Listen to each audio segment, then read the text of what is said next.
आज हम बात करेंगे केवल नागौर लोकसभा सीट की। तो मनीष जी, सबसे पहले तो आपका स्वागत है हमारे चैनल में। आपसे जानना चाहेंगे कि नागौर में जो अब समीकरण बन चुका है, जिसमें एक तरफ हनुमान बेनीवाल अलायंस के उम्मीदवार है तो दूसरी तरफ ज्योति मिर्धा है, क्या मानते हैं कि किसका पलड़ा भारी रह सकता है? क्या समीकरण बन रहे हैं?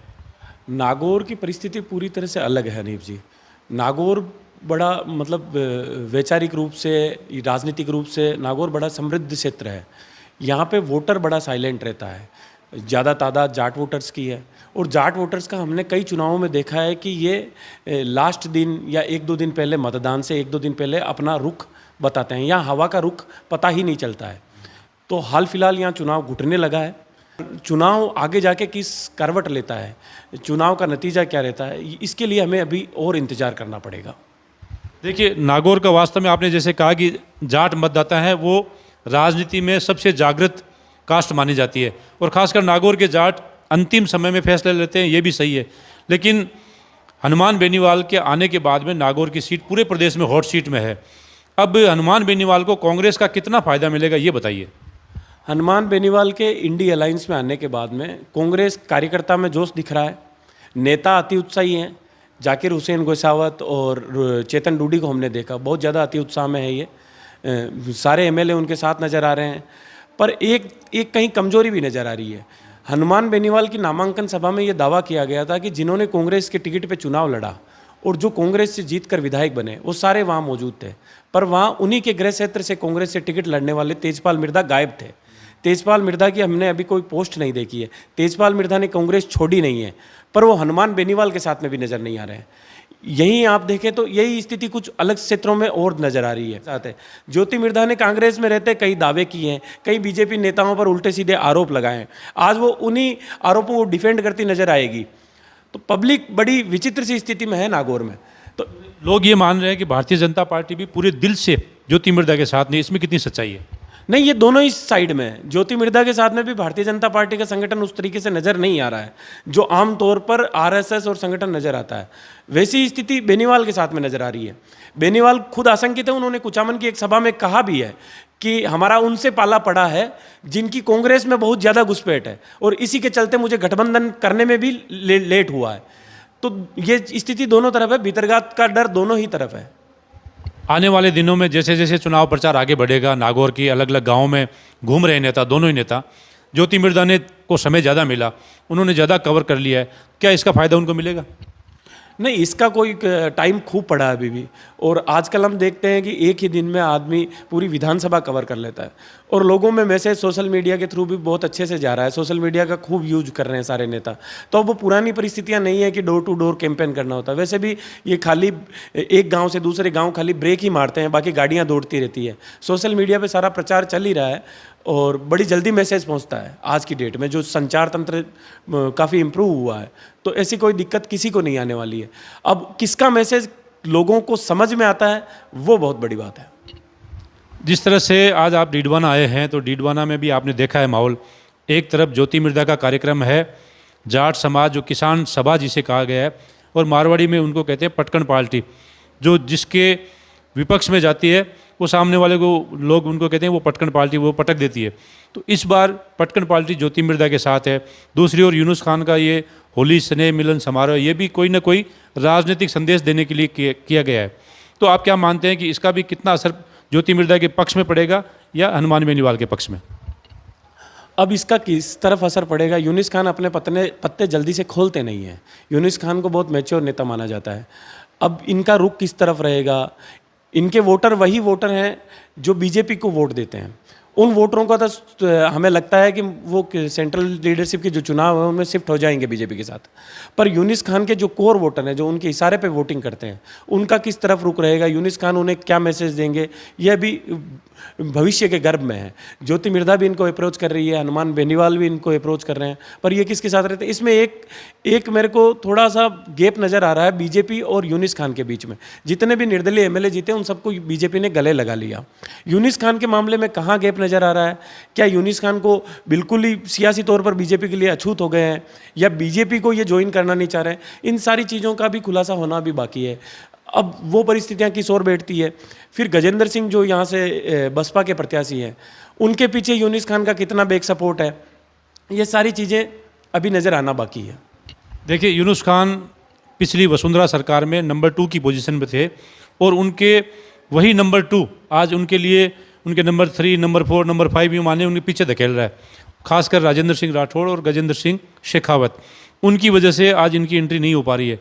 तो मेरा ये मानना है कि यूनुस खान को भारतीय जनता पार्टी अगर लेती तो उनको विधानसभा चुनाव में भी फायदा होता और लोकसभा में भी फायदा होता। आप क्या मानते हैं कि यूनुस खान का भारतीय जनता पार्टी को कितना नुकसान, कितना फायदा है?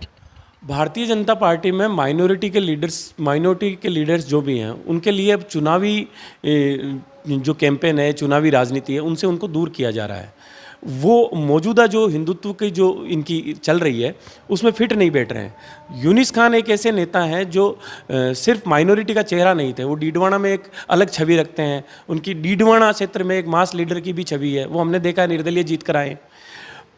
अब उनको कैसे एडजस्ट करती है बीजेपी, क्यों नहीं एडजस्ट कर पा रही है, ये तो उनकी लीडरशिप से ही पूछना पड़ेगा हमें। यूनिस खान को एडजस्ट किया जाना चाहिए था। यूनिस खान बीजेपी के लिए फ़ायदेमंद साबित हो सकते थे। अब इनके वसुंधरा राजे की छवि शैडो कितना नुकसान कर रही है, नुकसान तो कर ही रही है।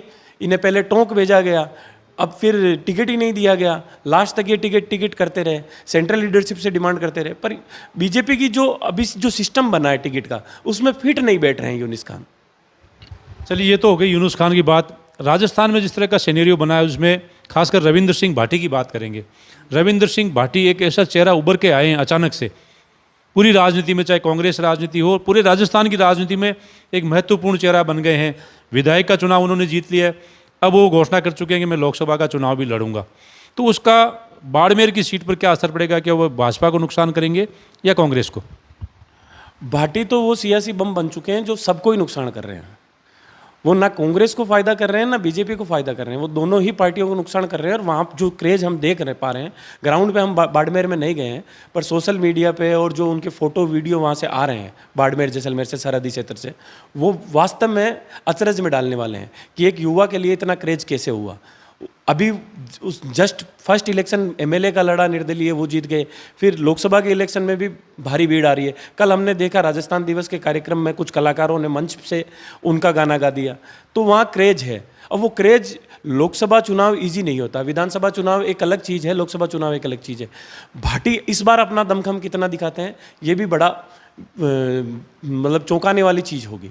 देखिए, भाटी अगर ये चुनाव जीत जाता है तो मेरी नज़र में पूरे राजस्थान में अब तक के नेता कोई भी रहेंगे जो जमीनी स्तर का नेता माना जाता रहा है या उन्हें बड़े नेता माना जाता रहा है, अगर भाटी लोकसभा का चुनाव निर्दलीय जीत जाते हैं तो निश्चित तौर पर, माफ़ कीजिएगा, निश्चित तौर पर रविंद्र सिंह भाटी की जो पहुंच है वो केंद्र में सीधी हो जाएगी। नरेंद्र मोदी और अमित शाह तक ये मैसेज जाएगा कि राजस्थान में एक ऐसा लड़का आया है राजनीति में जो कांग्रेस और बीजेपी दोनों को पछाड़ कर आगे बढ़ रहा है। तो क्या इसका कद बीजेपी में आगे बढ़ने की संभावना है? नहीं, मेरे को अभी ऐसा लगता नहीं है, क्योंकि बीजेपी का जो अभी सियासी जो चल रहा है दौर, उसमें बीजेपी बड़े क्लियर मार्जिन से जीत के आ रही है। और जैसा हम ट्रेंड देख रहे हैं तो लग रहा है कि 2024 भी क्लियर मार्जिन से बीजेपी निकाल लेगी। राजस्थान में और कहीं क्या परिस्थिति रहती है वो एक अलग चीज़ है, एक एक सीट की अलग बात है, पर क्लियर मार्जिन से इस बार भी सरकार बनाती दिख रही है बीजेपी। तो उन परिस्थितियों में निर्दलीय एमपी का वहाँ की कितना क्या ज़रूरत रहेगी, और वो निर्दलीय एमपी फिर लोकल लीडरशिप से, स्टेट लीडरशिप से, जो उन्होंने सीएम ने, सब ने मनाने का उन्हें प्रयास किया, उन परिस्थितियों में वो लीडरशिप उनके साथ में कितना रहती है, कितना इंटेक्ट रहती है। और 5 साल बाद में जो ये अभी क्रेज दिख रहा है, जब 5 साल में एक निर्दलीय एमपी जब दोबारा वोट मांगने जाएगा, उस समय वो क्रेज की क्या परिस्थिति रहेगी, ये बड़ा विचित्र सवाल है। हमने कहीं निर्दलियों को क्लियर मार्जिन से आते देखा है, फिर उनका सियासी अंत होते भी देखा है। जब तक बड़ा राष्ट्रीय दल आपके पास नहीं हो, आप कुछ करने की स्थिति में नहीं होते हैं। चलिए, बात कर लेते हैं प्रदेश की सियासत पर। जिस तरह का चुनावी समीकरण हर सीट पर बन रहा है, उसमें खासकर चूरू का बहुत बड़ा सहयोग है। जैसे ही राहुल कसवा की टिकट कटी, और उससे पहले भी जाट बनाम राजपूत, जो राजस्थान की राजनीति में दोनों ही जातियां बहुत ही जागृत है, जो बहुत ही ऊपर उठी हुई जातियां हैं, चाहे वो ब्यूरोक्रेसी में हो चाहे राजनीति में हो।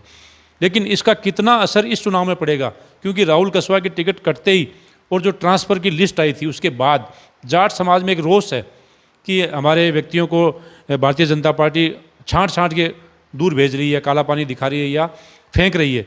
उसका असर इस चुनाव में कितना पड़ेगा? क्योंकि मेरे को ऐसा लगता है कि राजस्थान के पूरे राजनीतिक समीकरण में ये फैक्टर बहुत काम कर रहा है। नहीं, जाट समाज में रोष तो है ही, दिख ही रहा है जाट समाज का रोष। इसी जाट समाज के रोष को गोविंद सिंह डोटासरा ने ढंग से केस करने की कोशिश की है। कांग्रेस ने दांव खेला है पूरे जाट वोटर्स पे, पर इसका नुकसान भी हुआ है। इसका नुकसान अदर कास्ट की नाराज़गी झेलनी पड़ रही है कांग्रेस को।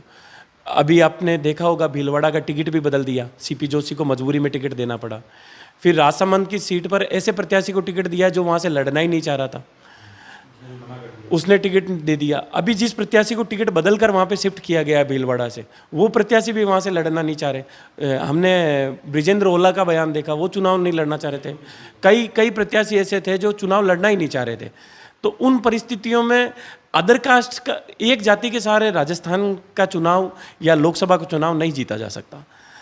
बाकी जातियों का साथ कितना मिलेगा, जो कांग्रेस के कोर वोटर हैं वो कितने इंटेक्ट रहेंगे, इन सब पे नतीजे डिपेंड करेंगे। बाकी ये सही है आपकी बात कि जाट समाज में रोष है और उस रोष को कांग्रेस ने हाथों हाथ लिया है, पर इसके चलते कांग्रेस ने कुछ जातियों को नाराज़ भी किया है। तो उनका कितना असर होता है ये सब मतगणना के बाद ही हमें समझ में आएगा।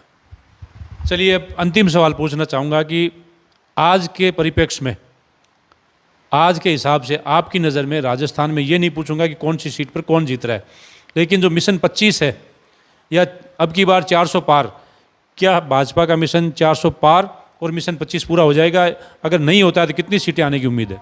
मेरा मानना है कि भाजपा ने मिशन 400 पार एक ऐसा नारा दिया है जो एक नारा है, और उस नारे के मार्फत इन्होंने विपक्ष को एक दिमागी तौर पे लड़ाई लड़ी जाती है कि दिमागी रूप से उसको हताश कर देना, कि ये नारा ऐसा है कि विपक्ष अब 400 पार को कम करने में लगा है, अब वो अपनी सरकार बनाने में नहीं लगा है। तो जो बीजेपी माइंड गेम खेल रही थी उसमें वो माइंड गेम खेल रही है। मेरे हिसाब से ये एक माइंड गेम ही था।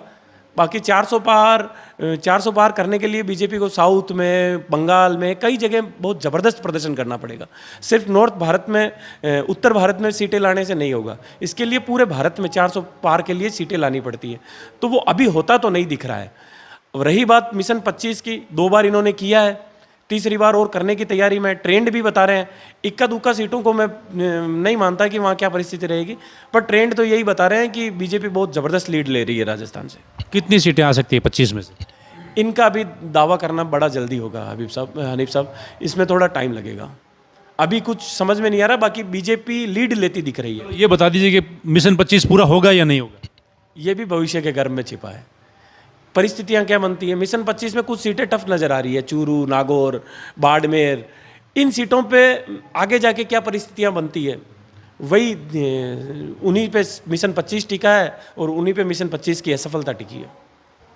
चलो, बहुत बहुत धन्यवाद। ये थे मनीष व्यास, जो हमारे साथ राजनीतिक चर्चा के लिए जुड़े थे, और इन्होंने बहुत ही सकारात्मक बातें की है वर्तमान राजनीतिक हालात को, चाहे वो नागौर की हो, चाहे राजस्थान की हो, और चाहे पूरे हिंदुस्तान का मिशन 25 और मिशन अब की बार 400 पार। तो देखते हैं आने वाले दिनों में चुनाव का जो रंगत है वो किस तरह आगे बढ़ती है, ऊँट राजनीति का ऊँट किस करवट बैठता है, राजस्थान की राजनीति में क्या नए गुल खिलते हैं, ये भी देखने वाली बात होगी। बने रहिए आप हमारे साथ, देखते रहिए राजस्थान तक। नमस्कार, जय हिंद।